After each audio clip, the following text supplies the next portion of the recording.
Hey y'all, Whew.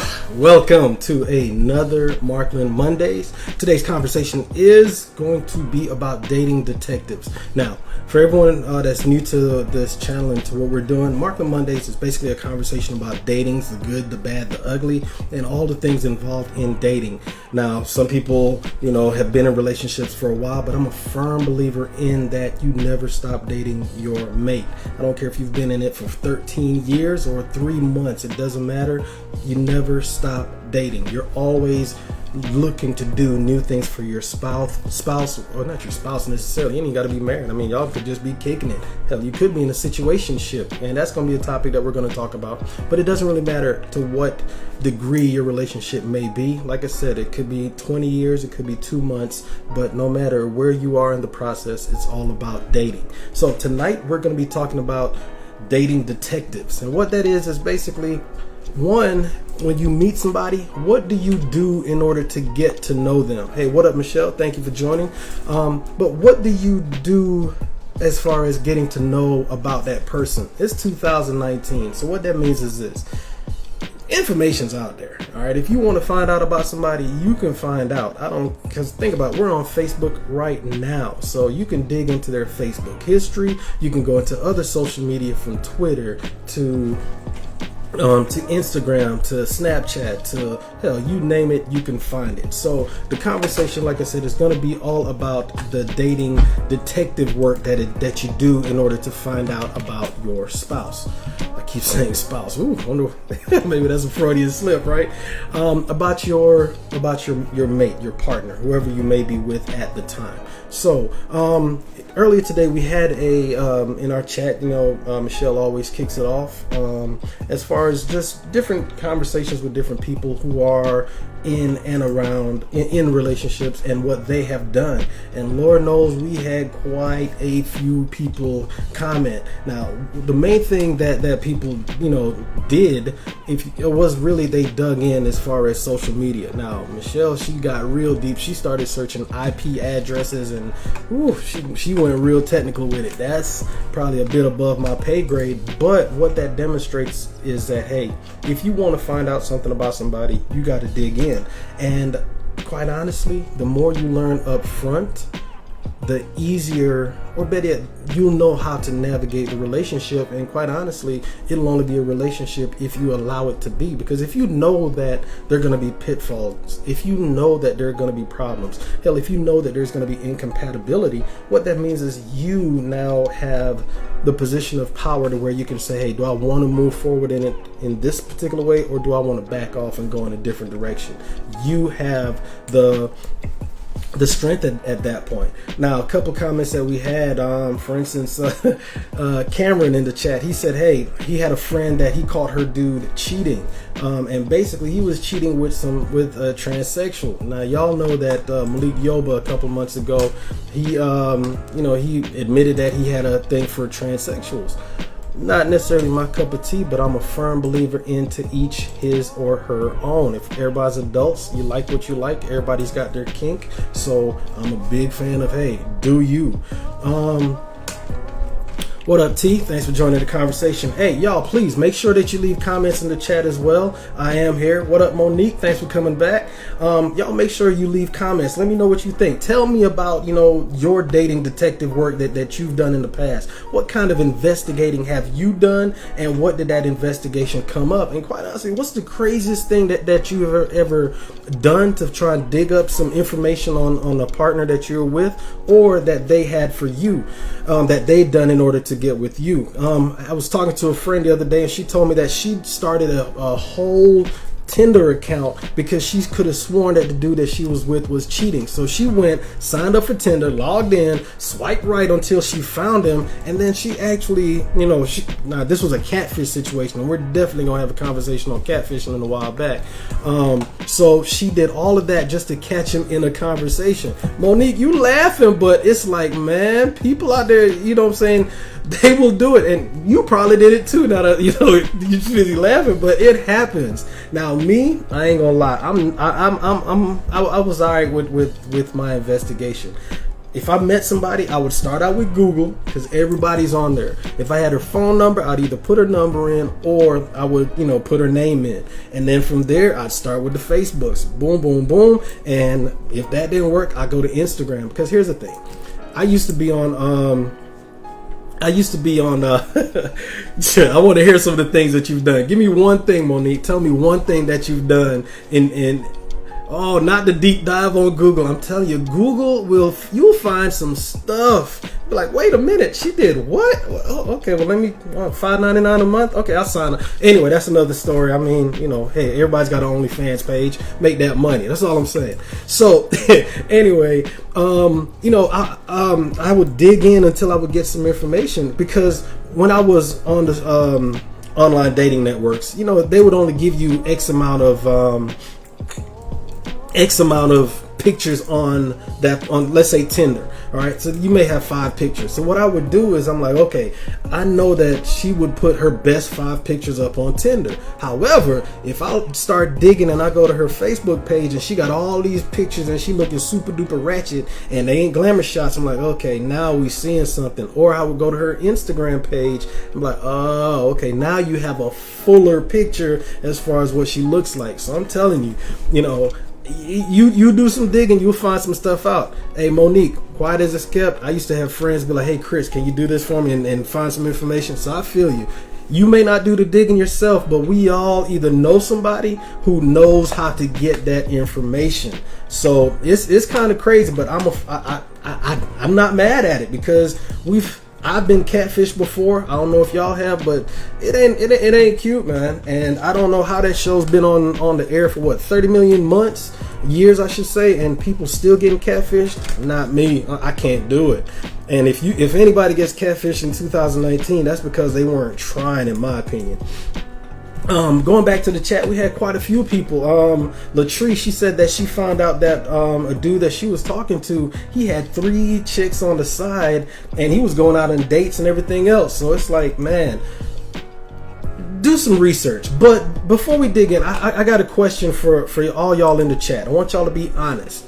It does sound crazy to you, but it's real. It's real. If you aren't in a long-term monogamous relationship, but even if you are, and that kind of brings me to my question. If you're in a relationship with someone, say you've been together for a while, let's just say a year, okay, just to put a time on there. You've been with that person for a year. How do you feel about them having access to your password on to get access to your phone, or password to get into your computer, or you having access to theirs? What does it say to you if they won't give you access? And because think about it, at the end of the day, access to them is trust. And for me, there are 4 parts of a relationship: sex, communication, finances, and trust. Without those 4 things, it's a wrap. So if you don't trust them, in my opinion, you ain't gonna never win. I don't care what kind of relationship that you're in, whether it's personal or professional. If you don't trust that person, you're in for a world of hurt. So I just gotta know, do you have access to your significant other's phone, or access to their email, passwords, that kind of thing? Do you have access to that? And if they wouldn't give you access, how does that make you feel? How would you, feel about that? All right.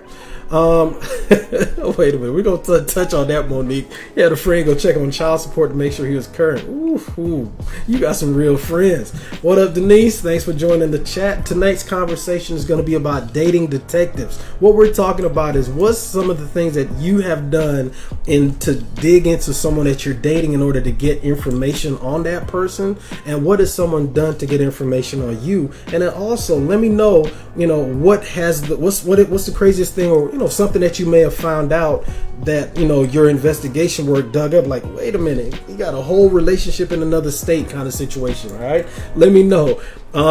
So like I said, access is all about trust, and we're also talking about, hey, do you have access to that person's cell phone? Can you get into their phone, check their messages? And if they won't give you access, how does that make you feel as far as trust, that kind of thing? So that's the conversation. So y'all, please make sure you leave those comments below. One thing as well, even after the conversation's over, usually takes, we talk for about 20 20 minutes every Monday, have a different conversation every Monday. Even after the conversation ends, we still can be talking about this. So, tell a friend, make sure they can log in, check it out. Also, make sure that you hit those reaction buttons. I love. That's why we do what we do. It's all about dating. So make sure you hit those reaction buttons, hit the love button. Let me know that you're there, because Lord knows I appreciate y'all coming in and saying what's up.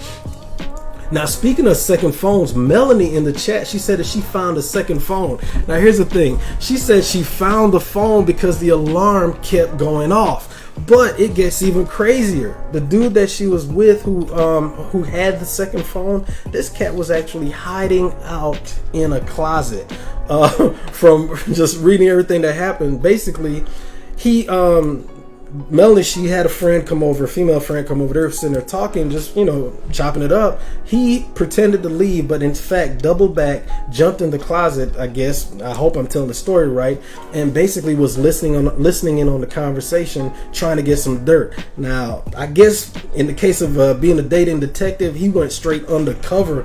I don't know what he found out. He may or may not have found anything out, but that's exactly what I'm talking about. What would you do in order to get information on somebody that you're dating? All right. Let's see what else. We had this is another one. Kiki in the conversation in the chat from earlier, she said that she noticed that some condoms were missing from her significant other's stash. So what she did was, and this is cold right here, y'all, she wrote down the lot number and the expiration dates on the box of condoms, and I guess she wrote that down. And then basically when she caught him in a lie, if you will, I mean, damn, I don't even know what to say for the... I've always said us dudes ain't that bright. You know what I'm saying? Y'all women, we ain't got nothing on y'all. Y'all are serious. So it's like, God damn, she wrote down the lot numbers and expirations. I'm like, man, that's insane. But anyway, now I know for me the craziest, like I said, the things that I've done is I've went and looked up information on a woman, and I this was, like I said, back when I was online dating or whatever, and it wasn't Tinder, it was Plenty of Fish. You know how it is.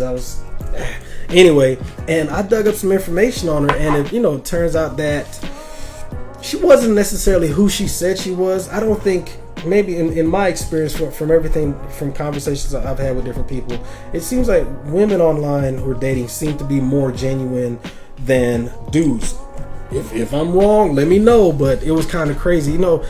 Everything that came up kind of matched, but there were a few things that were off. And this is what was off. Ladies, if I'm lying, y'all let me know. But y'all have mastered them angles. So on the Plenty of Fish account, I was like, okay, Jill Scott, I see you. And then when I went to the other account, I was like, okay, Precious, I see you. It wasn't adding up. So that was, if it wasn't for me going to her Instagram, and when I tell you I had to swipe on Instagram until I went back a couple months, and there it was her with a couple of her girlfriends. When y'all do the spread shot, everybody side by side, I'm like, oh, okay. I don't mind a thick woman, don't get me wrong, but just the way it was presented, if it wasn't for me doing my detective work and digging in, it probably could have been an awkward situation. So like I said, I'm a firm that's right, T. Precious.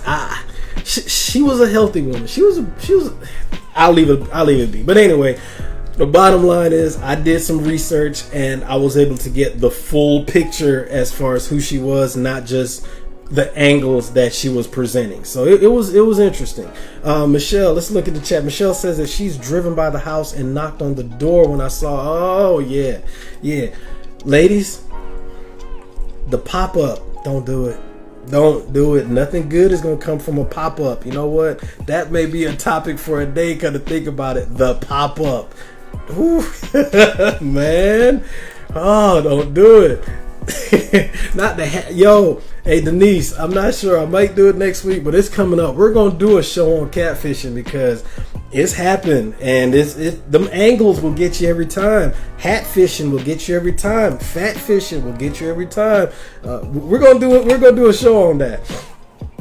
But anyway, if First of all, I just want to say thank y'all. We kind of gonna wrap it up a little bit, but as far as it goes with this topic, the bottom line for me is do your research. If you're going to apply for a job, you don't just go online and just here you go. No, you do some research on the company. Why? Because you want to make sure that it's a good fit for you.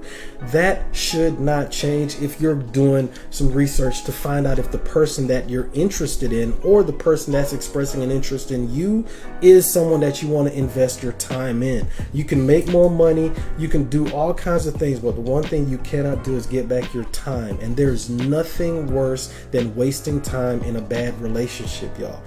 I always analogize a relationship to a car. First gear is the hardest, least efficient gear in a car. That's where you're starting from scratch. That's where you're moving this 2,000-pound piece of metal from a standstill and you get it going. It's already hard enough to get a good relationship going. The last thing you want to do is to exert all of your time, all of your effort, all of your attention into some bullshit. That's the only way I can put it. So do your research. We spoke about red flags a while back. We spoke about just shooting your shot, how the person approaches you in the first place. But quite honestly, when that person does approach you, if they catch your eye, do your research. There's nothing worse than getting into a bad relationship, and then when you look back and see how much time you wasted, how much energy was spent, and then all you can do is be like, God damn, I could have had a V8. Don't do it. Do your research, be those detectives, get that information, and find out about that person. Also, in wrapping it up, find out about my book, y'all. Y'all know, you see what it is? Your boy's an author. Come on, support your boy. Hey, I just want to say thank y'all for joining. And definitely, if you haven't already purchased a copy of my books, Desperately Seeking Exclusivity and Desperately Seeking Pleasure, pick them up. And please make sure you leave a review. Join me next week, Monday. We do this every Monday at 8 o'clock. And I'm not sure what the topic's going to be, but y'all stay tuned. Make sure you follow me on Facebook. If not, follow me on Instagram at author Christopher Markland, or hit your boy up on Twitter. Also, October 5th, I'm not sure if y'all have seen or heard about the show. It's called Ready to Love. It's on the OWN network. Nephew Tommy from the Steve Harvey Morning Show. Basically, the premise of the show is he puts a group of men, black women, puts them all together, and they pretty much try to match up. I'm gonna give y'all a better description next week, but it's a great show talking about love. So definitely make sure you watch the show, because what I'm going to do is I'm going to be live tweeting during the show, but also I'm going to do a review video, recap video if you will, and that's going to be on my upcoming YouTube channel along with these videos as well. So please tell a friend. Next week, join in. I'll let y'all know what the conversation is going to be out, but until then, I'm out. Y'all have a great week, and I appreciate y'all's support. Thanks, y'all.